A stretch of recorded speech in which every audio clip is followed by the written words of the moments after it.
Welcome. You're listening to The Aligned Self, Conversations in Creating a Conscious and Abundant Life. This is Daniel Denovi. I'll be your guide and host. Let's see just where we can take this.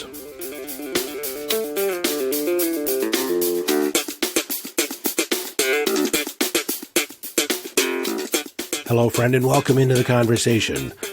Today, I want to talk about an internal process that you can go through to assess whether or not you should get a coach or get a course.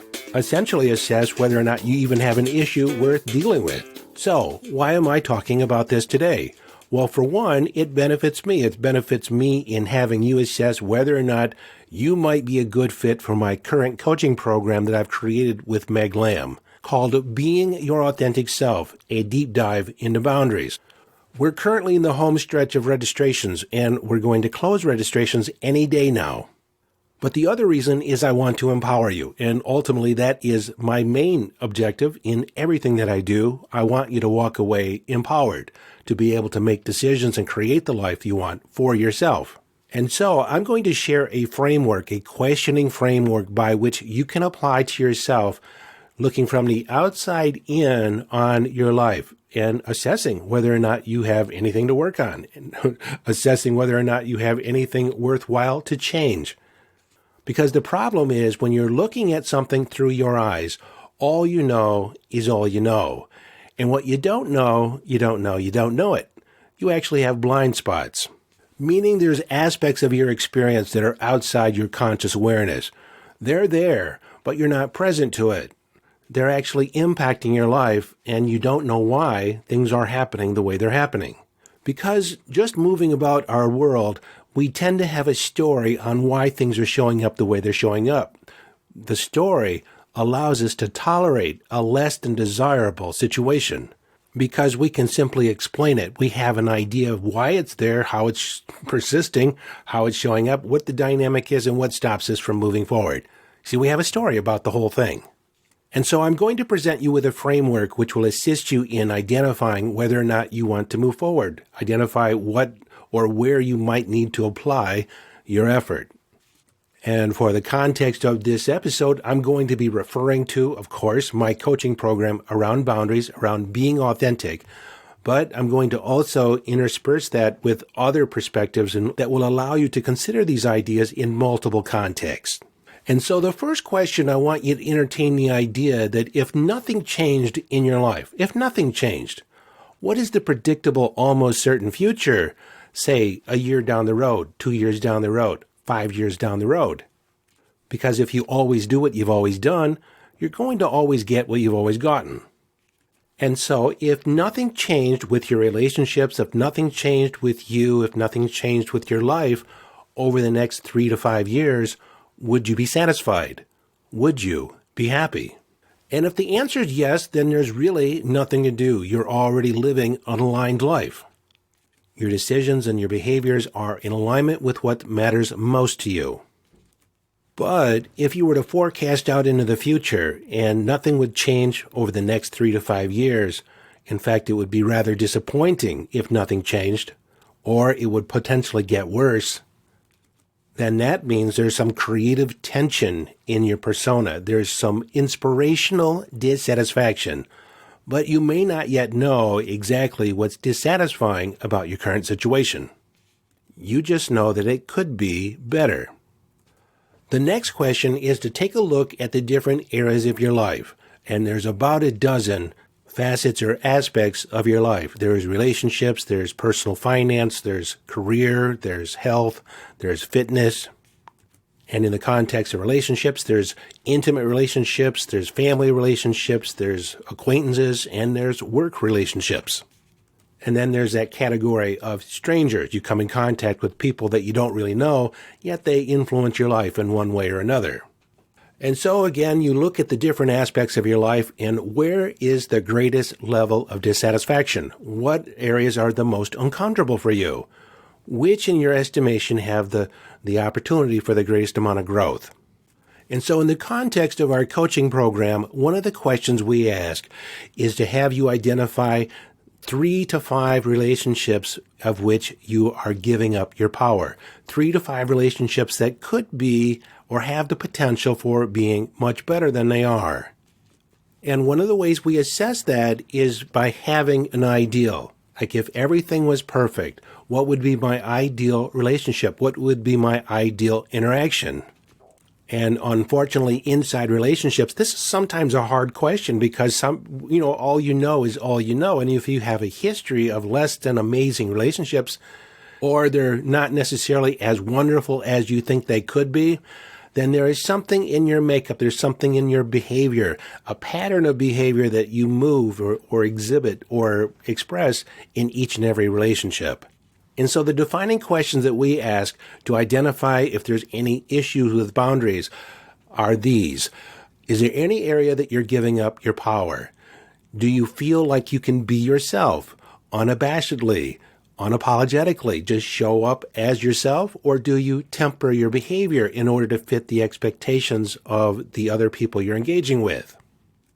Do you feel like you're being seen in the relationship, heard in the relationship? Are you appreciated and valued? Or do you feel like you're taken for granted?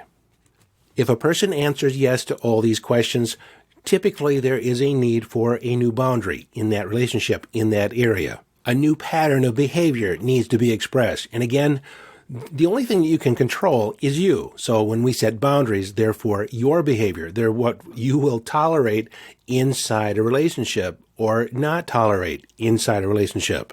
But the boundaries are set for you to define where you begin and where you end. They are the parameters or the boundaries of your self-identity. And in the lack of boundaries, we end up feeling like we can't be ourselves, like we're not being accepted. We feel many times as if our wants and needs are secondary, way down the list. And at the moment, we don't need to know why you don't have boundaries in those places, just that fact that we don't have boundaries. There's lots of different reasons, and most of them stem from the past on how you were brought up and how you were treated, what you were trained to accept. And most of those feelings are less than desirable. They don't meet our ideal. And so that's with boundaries.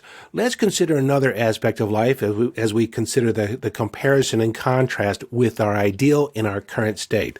Let's consider fitness. What my ideal might be at my age is to be able to walk up the stairs or run up the stairs with ease, without any aching in my joints, and walk up without being winded. And let's say that I need a relative amount of strength. I want to be able to pick up a large box or a bag of dog food and not strain my back, not hurt my muscles. I want to be able to do that easily and without effort. And then I can also look at other aspects of fitness and health as far as blood pressure, resting heart rate, active heart rate. What's my endurance level? Do I have energy that lasts throughout the day, or do I get tired doing the minimum things? And then I can also look at nutrition. I can look at how is food impacting me? How am I processing my food? How's my digestive system? How's my metabolism? Is my body weight in alignment with my height? What's my body mass index? Is it average? Is it appropriate? Am I over in any area? And of course, these are just a few of the indices that I can look at to determine whether or not I have an area of improvement. What's the ideal and where am I currently in relationship to my ideal? Generally, there's a gap between where you are or the current state of affairs and where you'd like to end up or where the ideal is. And that gap is referred to as the performance gap or also sometimes as the creative tension.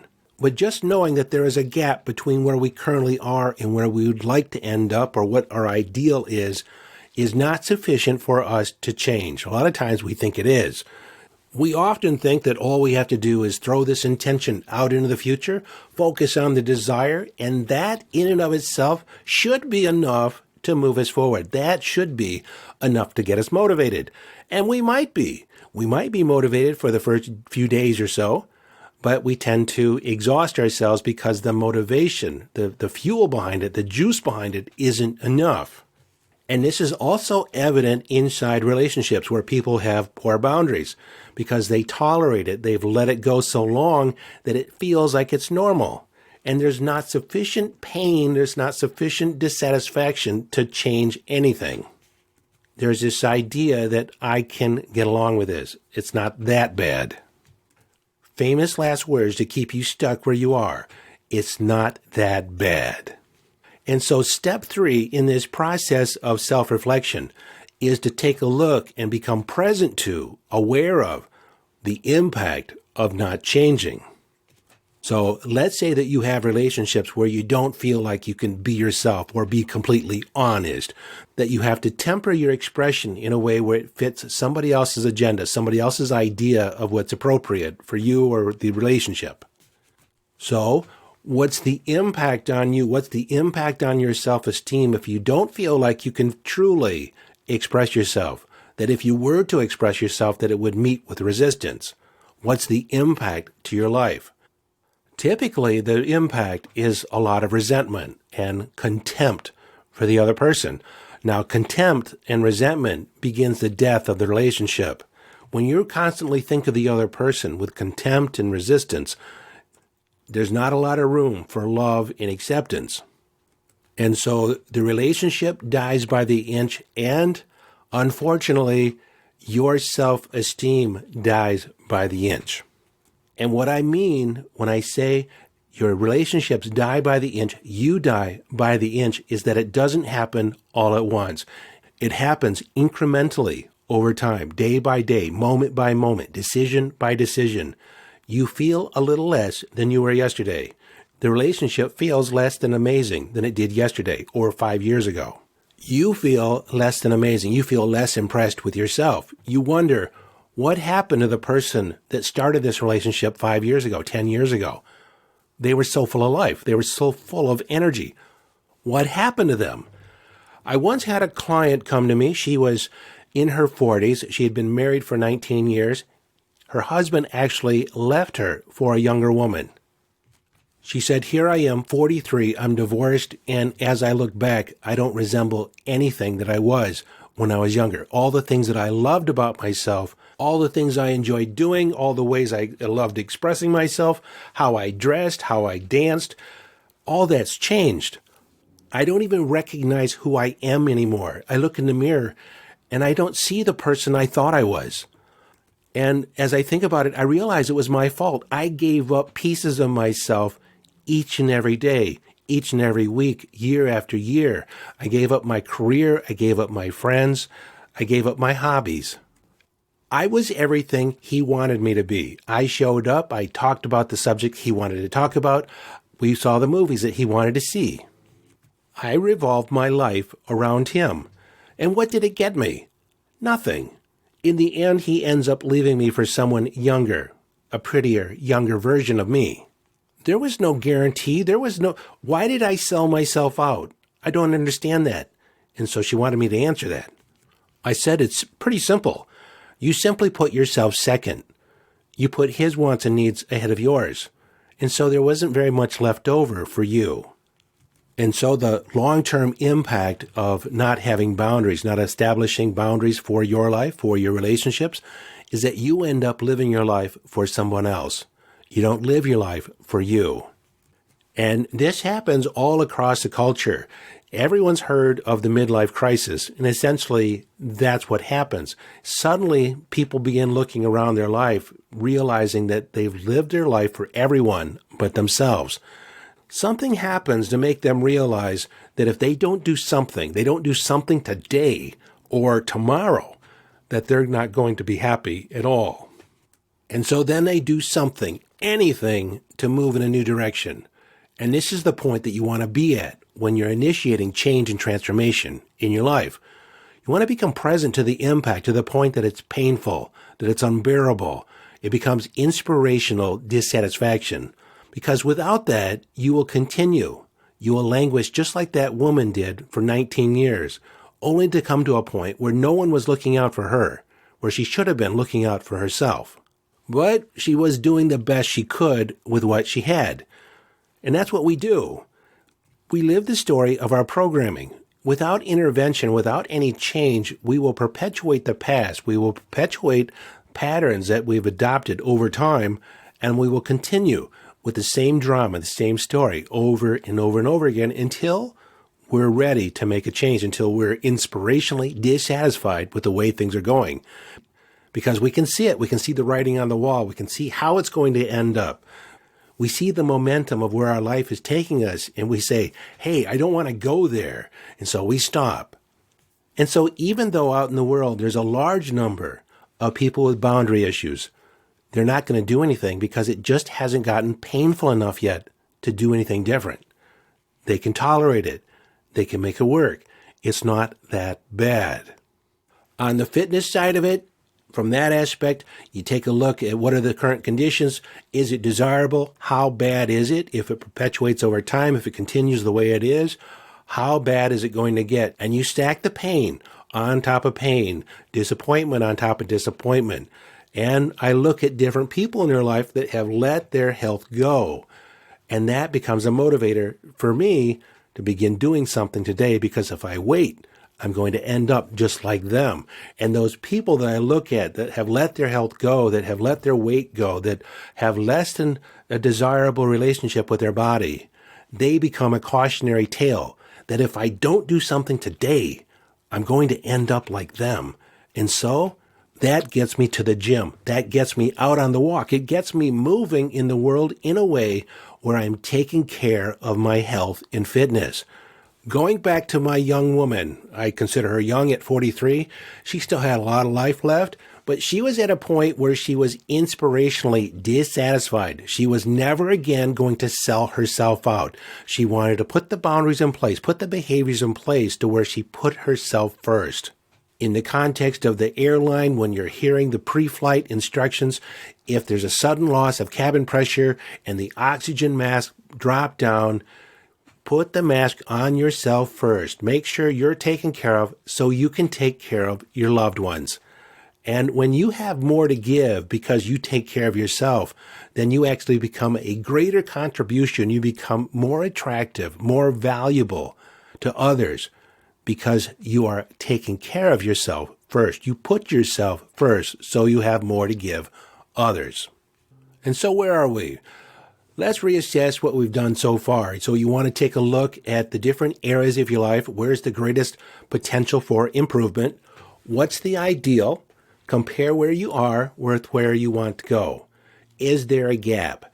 What's the predictable, almost certain future in the next 3 to 5 years? Will anything change? Will you have a sense of satisfaction about your life? Or will you be spiraling downwards? Will you be dying by the inch? Will things get worse, even worse, over time? And this is where we become very present and aware of the impact on our life, the impact on our self-esteem. What is it costing us to not do anything? What's it costing us to say it's not that bad yet? How bad does it have to get before you do something about it? You see, in your mind's eye, you can stack these painful events, these painful perceptions in a way where it motivates you even more, motivates you to action.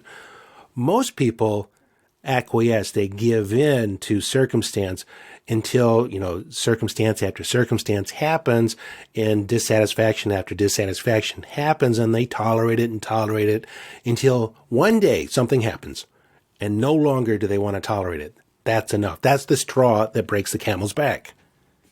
And if you don't know what that means, the straw that breaks the camel's back, because I know a lot of you are much younger, you didn't have to really deal with camels very much in your life. And so if you have a camel sitting on the ground and you start piling stuff on top of it, and so you throw a bundle and the camel goes, rrr, rrr, and that's fine. You put another bundle on and the camel grunts and groans. And you put another bundle on and the camel grunts and groans again. And you put one more bundle on, and the camel doesn't say anything, doesn't make a sound. That's one bundle too much. That bundle is the straw, just that little bit more is what breaks the camel's back. And so you take that bundle off, and that's an adequate load, what you put on there. Because they grumble and groan as you're putting stuff on there. But put too much on, and it's all over. And so in the context of personal development, this process of stacking the pain, of stacking the impact, of really becoming present to the impact and making it undesirable, almost disgusting, that this is your future, this is what's going on, this is how you're living, this is how you're giving up on yourself. You stack it up until it becomes unbearable, until it moves you inspirationally to move in a different direction. Unfortunately, the majority of people will never, ever do that. They don't want to look at it. They don't want to see the downside. They don't want to look at the bad aspect. They don't want to even think about the future. It's the elephant in the room that nobody wants to talk about. Because if you talk about it, then it means you have to do something about it. And people are intrinsically lazy. People, for the most part, don't like to be responsible. That's why I say you should be 100% responsible for your life. If you're not, you're giving up power to external forces, external circumstances, other people.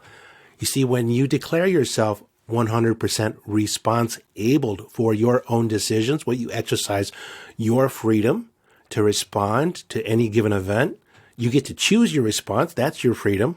That all brings us back to that question. Are you living your life for you, or are you living it for other people? Are you trying to fit into other people's agendas, or are you living your life as the story of your self-expression? So let's say that you actually reach a point where you're inspirationally dissatisfied. You're no longer going to take it anymore. You don't like the road you're on. You're going to forge a new path. Do you need a coach? Do you need a course? Can you do it on your own? Well, you don't need a coach. You don't need a course. I think you can do anything on your own. You can figure anything out, especially in this day and age. But with that said, the right coach, the right course can accelerate your path, accelerate your development, accelerate your transformation. Because we have to go back to that original idea that all you know is all you know. You don't know what you don't know. And so you have to look at it from a completely different perspective. And this is the value of a coach, the right coach. They have the ability to see, they have the ability to perceive the patterns that are going on in your life, and they can offer up some interventions, some pattern interrupts. They can draw the connections. They can see things that you don't see. And as a consequence, you can travel twice the distance in a fraction of the time with the right coach. The same thing with the right course. What the right coach or course saves you is time and effort. Not that working with a coach is effortless, but it's less of a struggle. From 2004 to 2007, I took the do-it-yourself route, and there was a lot of struggle. I languished a lot. I wasn't as effective as I could have been. In 2007, I got some coaching and made a quantum jump in my effectiveness and my overall happiness and satisfaction. It was a game changer. But I have to say, taking on a coach, getting a course, actually getting a teacher is going to require an investment. And this is how you think about the investment on whether or not it's worth it. Because most people look at the price, they look at the sticker, and they immediately make a decision whether or not it's worth it to them or not. They don't actually look at the value. They don't look at the impact to their life. If they can change it, if they can eradicate this old behavior and transform their life, make a quantum leap in their development, what's the long-term impact? In 1988, I made a big decision to invest $8,000, and then I invested another $8,000 in 1991. And I have to admit, I was stretching myself. It was outside my comfort zone. I think at the time I was maybe making about $50,000 a year. And if I looked at the price of it, it would not have made sense. But I looked at the long-term value to my life. I looked what it was setting myself up for. It was me becoming certified in neuro-linguistic programming. First a practitioner, then a master practitioner, and then I went on to become a trainer. And then I was also certified in Ericksonian hypnosis. And that was just the beginning, because I've invested in other workshops, other programs, on and on and on, all with the purpose of expanding my skill set, expanding my capabilities. And as a consequence, not only increased my earning capacity, that's the small thing. What it really opened up is my ability to thrive in relationships, to thrive in my life, to actually put my life together in a way where I'm happy and I'm satisfied and productive. You see, when you're looking at your investment for personal development, you need to look at the long-term value to your life, how it's going to impact your life, how it's going to impact your relationships, your level of happiness, your satisfaction, your joy. To me, that's all priceless. And you don't get it until you actually invest the money, and on the other side of it, you experience the benefit of having the training, of having the transformation. And this idea between price and value actually goes across the board, not only with coaching and training, but also in buying a car or buying a house. You have to look at the value of your investment. What's the long-term value? What's the long-term benefit? What's the long-term enjoyment that you're going to get out of it? And so many times when you can have a marginally or substantially marginally larger experience of life because of an investment, you'll always say, it was worth it. So that was the framework for self-reflection, for determining whether or not you should or have something to work on. And I did it in the context of boundaries. I've been talking a lot about boundaries lately because, like I said earlier, Meg Lamm and I we've birthed a 6-week small group coaching program beginning on the 27th. Registration closes on the 24th, on Friday the 24th. And there are some bonuses. If you act now, you actually get access to the lesson today. And so if you go through the framework and you decide that this is something that you want to address, something that you want to work on because the predictable, almost certain future is not that bearable, that you need to do something today to begin shifting the momentum today, get involved today. Go to yesdaniel.com and follow the link to either the free course, a crash course in setting boundaries, or the coaching program, Being Your Authentic Self. And one of the bonuses of acting now or acting today or acting before the 24th is that you get to have one-on-one access with either myself or Meg Lamm. You get to choose, you get to pick. If you like to work with a man, you can work with me. If you don't care, you can work with me, or you can work with Meg. Meg is amazing. And we've actually I'm so proud of this program.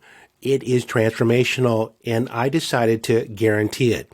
If at the end of the 6 weeks, you don't feel it's one of the best investments of your life, that you've not been able to create new boundaries and establish potentially for the very first time your sense of self, your self-identity in a new way, and exhibit that, express that in your relationships, then I don't want your money. I want you to have the transformation.